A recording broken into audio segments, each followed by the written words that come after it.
জায়গায় এখানে আমার নিজের মেয়ে থাকতো। তোকে রাস্তা থেকে কুড়িয়ে এনে নিজের ভাইয়ের মেয়ের পরিচয় বড় করতাম না। কি বললে ফুপি তুমি? হ্যাঁ, ঠিকই বলছি। না, তুমি ঠিক বলছো না, তুমি ভুল বলছো। হ্যাঁ, আমি ঠিকই বলছি। তুই আমার রক্তের কেউ না। মানুষ ঠিকই বলে পর কোনো দিনে আপন হয় না। এটা আমার ড্রয়ারের চাবি। আমার ড্রয়ারের টাকা পয়সা গয়নাগাটি সব আছে। যতটুকু লাগে ততটুকু নিয়ে চলে যা।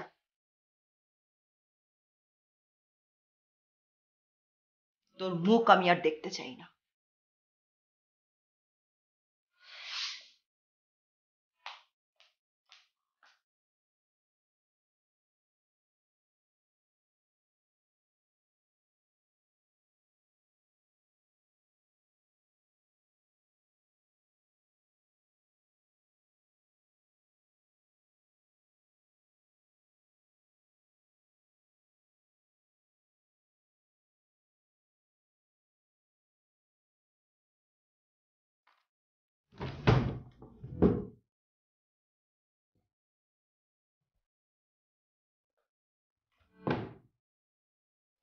ফুপির ডায়েরি একটা ছেলের ছবি।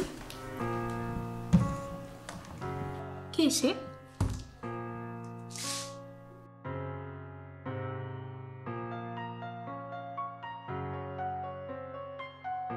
আমার ডায়েরি।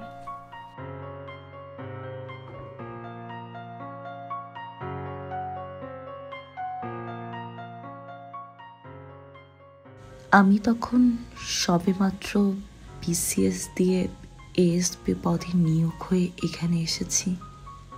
এরপরে ঘটে গেল আমার জীবনে এক অন্যরকম ঘটনা, যা আমি কখনো কল্পনাও করতে পারিনি।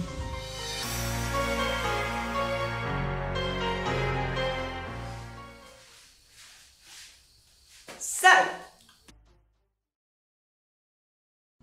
রবিন গুলি খেয়ে মারা যায়। তারপর থেকে আমি আর কখনো বিয়ে করিনি। রবিনকে ভালোবেসে সারাটা জীবন কাটিয়ে দিলাম, আর এই টয়াকে নিজের ভাইয়ের মেয়ের পরিচয় বড় করলাম। এতেই আমার সুখ। আর কি চাই জীবনে?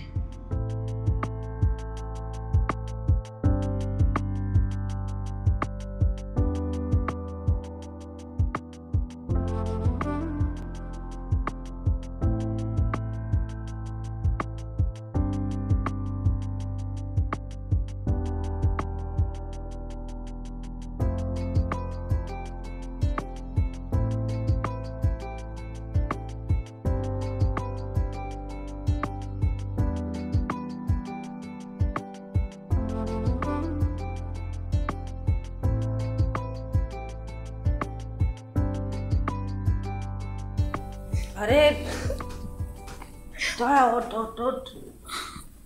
কি হয়েছে? ওঠ না। ফুপি তুমি আমাকে মাফ করে দাও ফুপি। হ্যাঁ, তুই কাঁদছিস কেন? আমি না জেনে বুঝে তোমার মনে অনেক কষ্ট দিয়ে ফেলছি, তুমি আমাকে মাফ করে দাও। আমি তোমাকে বুঝতে পারিনি ফুপি, তোমার মনে যে এত কষ্ট, এত ভালোবাসা লুকানো ছিল, আমি তোমাকে বুঝতে ভুল করেছি। তুমি আমাকে যা বলবে আমি সব শুনবো ফুপি।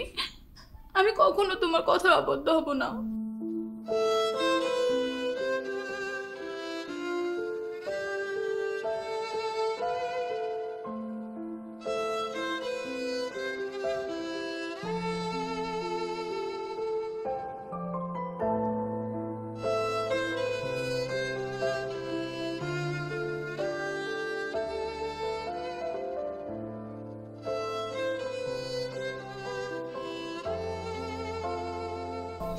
আরে আমাকে তুইও মাফ করে দিস রে। রাগের মাথায় তোকে ভালো খারাপ অনেক কথা বলে ফেলেছি। আমার জীবনে তো এই ডায়েরিটা আর তুই ছাড়া কোনো অর্জন নেই রে। অর্জন নেই।